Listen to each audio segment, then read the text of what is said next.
भगवान शिव के 12 ज्योतिर्लिंगों में छठा स्थान भीमाशंकर ज्योतिर्लिंग का है। यह ज्योतिर्लिंग महाराष्ट्र के पुणे से लगभग 110 किलोमीटर दूर पर्वत पर स्थित है। भीमाशंकर ज्योतिर्लिंग को मोटेश्वर महादेव के नाम से भी जाना जाता है।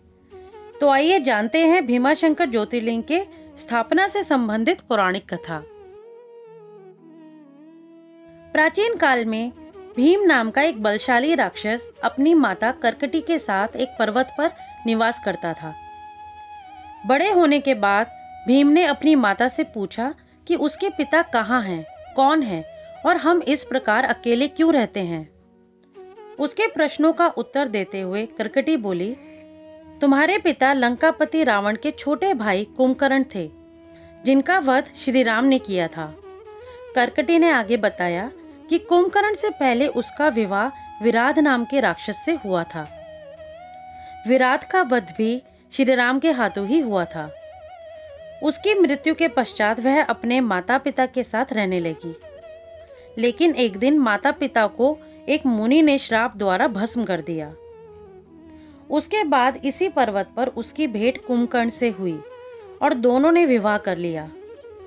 और उसी समय श्री राम ने लंका पर आक्रमण कर दिया और श्री राम के हाथों कुंभकर्ण का वध हुआ। सारी बात जानकर भीम के मन में भगवान विष्णु के प्रति क्रोध हुआ और उसने भगवान विष्णु से अपने पिता की मृत्यु का बदला लेने का निश्चय कर लिया। उसने ब्रह्मा जी को प्रसन्न करने के लिए कठोर तप किया। उसकी कठोर तपस्या से प्रसन्न होकर ब्रह्मा जी ने उसे वरदान मांगने के लिए कहा। तब भीम राक्षस बोला, हे परमपिता, यदि आप मेरी तपस्या से प्रसन्न हैं तो मुझे महाबलशाली होने का वर प्रदान करें। ब्रह्मा जी तथास्तु कहकर वहां से अंतर्ध्यान हो गए।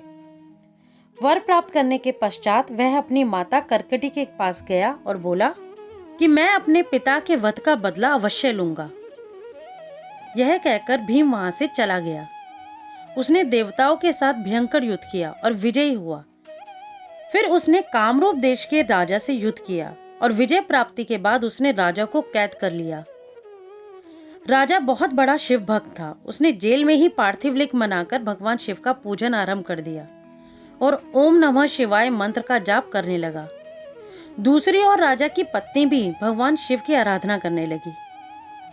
जब राक्षस भीम को यह ज्ञात हुआ कि राजा कैद खाने में पूजा अर्चना कर रहा है तो वह कैद खाने में पहुंचा और अपनी तलवार से भगवान शिव के पार्थिव लिंग पर वार किया और तभी उसमें से भगवान शिव प्रकट हुए और अपने त्रिशूल से तलवार के 2 टुकड़े कर दिए।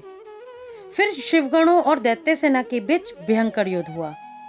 भगवान शिव ने अपने तीसरे नेत्र की ज्वाला से भीम को भस्म कर दिया।